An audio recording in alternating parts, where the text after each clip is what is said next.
Hello guys, ഞങ്ങളിപ്പോൾ അനവും ഞാനും കൂടി പൂ പറിക്കാനായിട്ട് വന്നിരിക്കുകയാണ്. ഓക്കെ, അനവ്. ഹായ് അനവേ, ഹായ്. എന്താ പരിപാടി? പൂ പറിക്കാം. എവിടേക്കാണ്? സ്കൂളിൽ. അതെ, ഇങ്ങോട്ട് നോക്കൂ. ആഹാ, സ്കൂളിലേക്കാണോ? ആ. ആ, ഇന്നെന്താ സ്കൂളിൽ പരിപാടി? ഓണം. ഓണപ്പരിപാടി. ഓക്കെ, ശരി ശരി ശരി. ഓക്കെ, പൂ വലിച്ചോ? ഓ. ഹലോ ഗൈസ്, ഞങ്ങൾ രാവിലെ നേരത്തെ ഞാനും അനവും കൂടിയിട്ട് പൂ പറിക്കാനായിട്ട് അവിടെ നോക്കൂ, കാണുന്നുണ്ടോ? നല്ല ഭംഗിയുള്ള പൂവുകളല്ലേ, ചെറിയ ചെറിയ കുഞ്ഞു കുഞ്ഞു കുഞ്ഞു പൂവുകളാണത്. ഇത് ഒരു മഞ്ഞ സൂര്യകാന്തി പൂവിൻ്റെ പോലെ തോന്നിക്കണ പൂവുകളാണ്. കാണുന്നുണ്ടോ?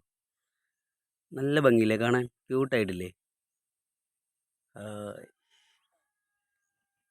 ഇത് വീട്ടിൻ്റെ പുറകിലുള്ളൊരു പാടത്തെ ഉള്ള പൂക്കളാണ്. അനവ അവിടെ പൂ വലിച്ച് ക്ഷീണിച്ചിരിക്കുകയാണ് കേട്ടോ. നോക്കൂ, കണ്ടോ? അനവേ, ക്ഷീണമായോ വലിച്ചിട്ട്? ഇങ്ങോട്ട് നോക്കൂ.